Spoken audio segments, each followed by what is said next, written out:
Aujourd'hui, je vais essayer de répondre à des questions que les lecteurs qui me suivent sur les réseaux sociaux se posent à propos de mon œuvre.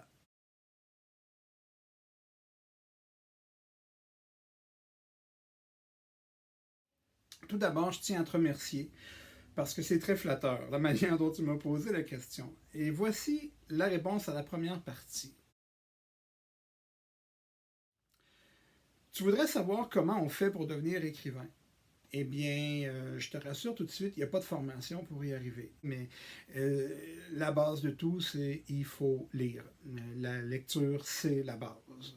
Tu ne peux pas devenir écrivain sans appartenir à la grande famille des écrivains, tu ne peux pas faire de la littérature sans faire partie de cette immense histoire qui est celle de la littérature. C'était le point numéro un. Mamadi rentre de l'école en bondissant entre les ruisseaux et les rigoles chargés de boue qui sillonnent les allées. Il s'agit d'un jeu autant que d'un moyen de se déplacer. Il joue à saute-ruisseau comme d'autres joueraient à saute-mouton, ses pieds nus souillés de boue jusqu'à la cheville. La leçon d'aujourd'hui portait sur un conte de Hans Christian Andersen, Le petit soldat de plomb. Mamadi s'est surpris à s'imaginer comme cette figurine lancée par la fenêtre sans raison par un jouet mesquin et que le destin finit par unir à la seule personne qui lui soit véritablement chère, une petite ballerine en papier blanc. Il y lit sa propre histoire. Bien sûr, Mamadi n'a jamais vu de maison à étages ni de bâtisse en pierre grise. Il n'a jamais vu de port non plus, encore moins de port danois. Mais en sautant par-dessus les ruisseaux, il se voit en petit soldat de plomb bourlinguant dans son bateau de papier au gré du courant, s'éloignant chaque fois un peu plus de chez lui et sachant que chaque écueil le rapproche davantage de son destin, du bonheur et de la paix. Point numéro 2. Pour être écrivain, étonnamment, il faut écrire. Il faut écrire beaucoup, il faut retravailler ses textes, il faut le faire avec énormément d'humilité. Bon, c'est l'écrivain qui doit servir le texte et non pas l'inverse. Point numéro 3, trouver un éditeur. C'est la portion la plus difficile et la plus ingrate. Ça, je dois t'avouer que pour trouver un éditeur, ça prend un peu de chance, parfois des contacts. Les éditeurs ont énormément de textes qui leur sont soumis chaque année. Et c'est très difficile d'y entrer. Une fois qu'on fait partie du milieu, qu'on a différents contacts à l'intérieur du milieu, ben, ça nous aide énormément à poursuivre la carrière. La deuxième partie de ta question est celle que moi, je trouve la plus intéressante. En fait, tu me demandes comment on fait pour raconter de belles histoires. Là, ici, c'est difficile d'avoir une réponse qui pourrait satisfaire tout le monde, mais je te donne la mienne. Moi, je pense que la première qualité qu'un écrivain doit avoir, c'est l'empathie. Cette capacité de pouvoir bien ressentir les sentiments qui peuvent animer quelqu'un dans une situation donnée. Savoir se mettre à la place de l'autre, c'est savoir dire l'autre.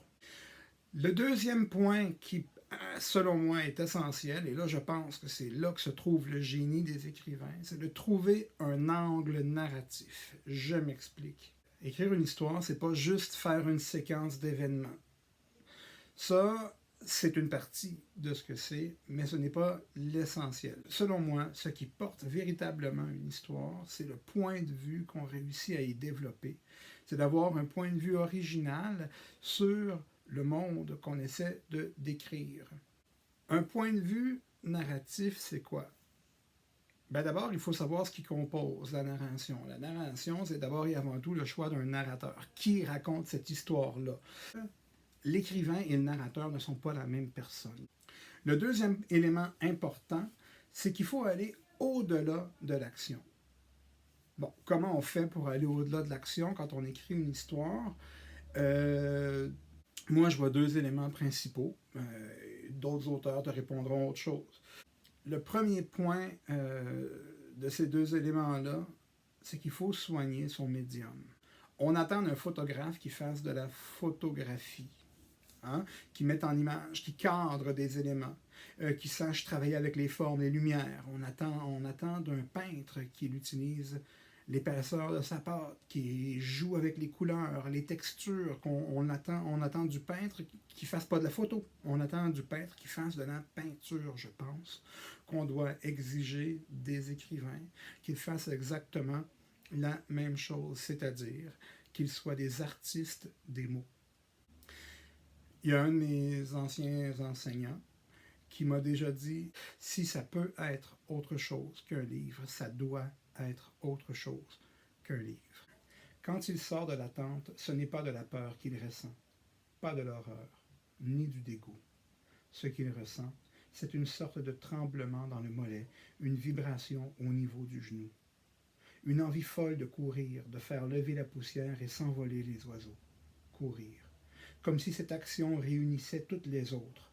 Courir de rage, courir d'espoir, courir à tue-tête. Sentir son cœur battre de plus belle dans son corps moribond et ses pieds marteler le sol, bondir par-dessus les cadavres et les piquets brisés, les pans de toile éventrés, éviter les indigents, bousculer les stoïques et courir.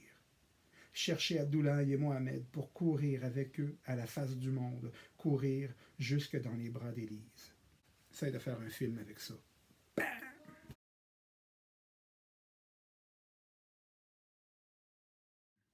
Si tu as aimé cette vidéo, je t'invite à la partager dans tes réseaux, mais aussi à t'inscrire à ma chaîne YouTube, puis d'inviter tes amis à en faire de même. Merci, on se dit à une prochaine.